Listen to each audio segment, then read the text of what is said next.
चिड़िया की कहानी। एक बहुत सुंदर जंगल था। उस जंगल पर एक तोते का राज था। उस पूरे जंगल में उस तोते का ही राज चलता था, क्योंकि वो तोता काफी समझदार था। पूरे जंगल में उस तोते की इज्जत थी। मिठू तोता कभी किसी के साथ नाइंसाफी नहीं करता था। कुछ दिन से मिठू तोते की तबीयत कुछ ज्यादा खराब हो जाती है, जिसकी वजह से मिठू तोते की एक दिन मौत हो जाती है। सारे जंगल में पंछी बहुत ही उदास हो जाते हैं।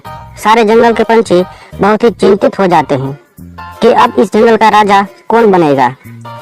अरे दोस्तों, अब हमारे जंगल का कौन महाराज बनेगा? हमारे राजा तो अब नहीं रहे। हमें ही सोचना होगा कि अब हमारे जंगल का कौन महाराज बनेगा। हाँ दोस्तों, मैं भी बहुत चिंतित हूँ। अब हमारे जंगल का कौन महाराज बनेगा? हाँ चिड़िया बहन, राजा जो भी बने वो समझदार होना चाहिए। हाँ, हमें किसी समझदार पंछी को ही राजा बनाना चाहिए।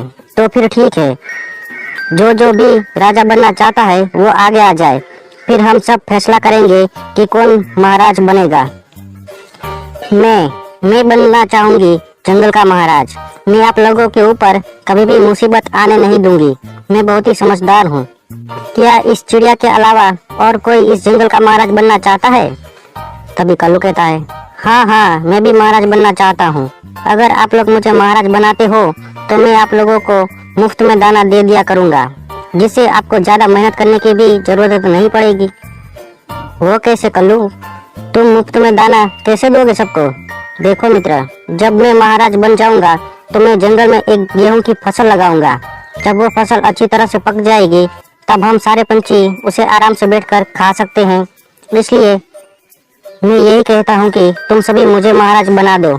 और चिड़िया, तुम हमें क्या दे सकती हो? मैं आप लोगों पर कभी अन्याय नहीं होने दूंगी। मैं हमेशा आप लोगों के साथ रहूंगी और आप लोगों के साथ रहकर हमेशा आप लोगों की मदद किया करूंगी। तभी कल्लू कहता है, देखो पंछियों, तुम मुझे अपना महाराज मान लो। मैं कभी तुम्हारे साथ गलत नहीं करूंगा।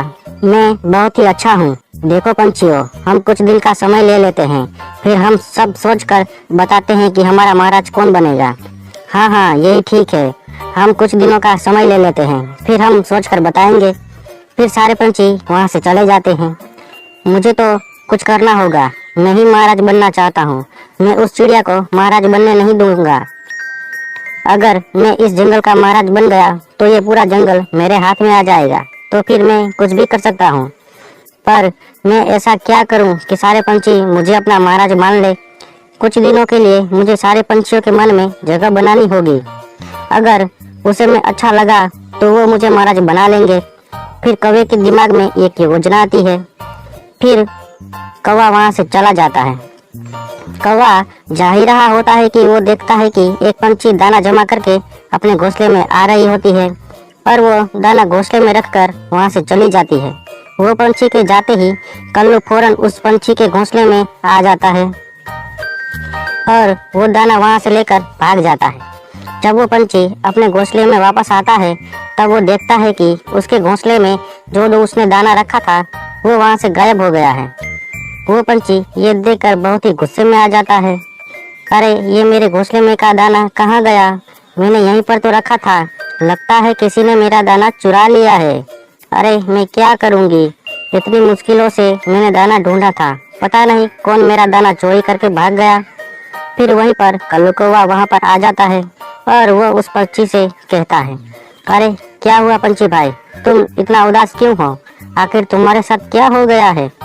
अरे कौवे भाई, मैं क्या बताऊं, मैंने अभी थोड़ी देर पहले दाना जमा करके इस घोंसले में रखा था। फिर मैं कुछ दाना जमा करने के लिए वापस गया और आकर देखता हूँ तो क्या मेरे घोंसले में वो दाना नहीं है। मुझे लगता है मेरा दाना किसी ने चोरी कर लिया है। मुझे अब जोरों की भूख लग रही है, अब मैं क्या खाऊंगी? अरे तुम बिल्कुल भी चिंता मत करो, तुम मेरा दाना ले लो और अपनी भूख मिटा लो। मैं कोई दूसरा दाना ढूंढ लूंगा। नहीं कौवे भैया, ये दाना आपका है, इसे आप ही खाओ। मैं आज भूखा ही रह जाऊंगा। अरे नहीं, ये दाना तुम ही रखो, मैं अपने लिए कोई दूसरा दाना ढूंढ लूंगा। फिर कालू कौवा उस पंछी का चोरी किया दाना उसको वापस कर देता है। अरे कल्लू कौवा, आपका बहुत धन्यवाद कि आपने मुझे ये दाना दिया। आप बहुत ही अच्छे हो। चलो कल्लू जी, तुमने इस पंछी के दिल में तो जगह बना ली। चलो किसी और पंछी के मन में जगह बनाते हैं। फिर कौवा वहाँ से चला जाता है।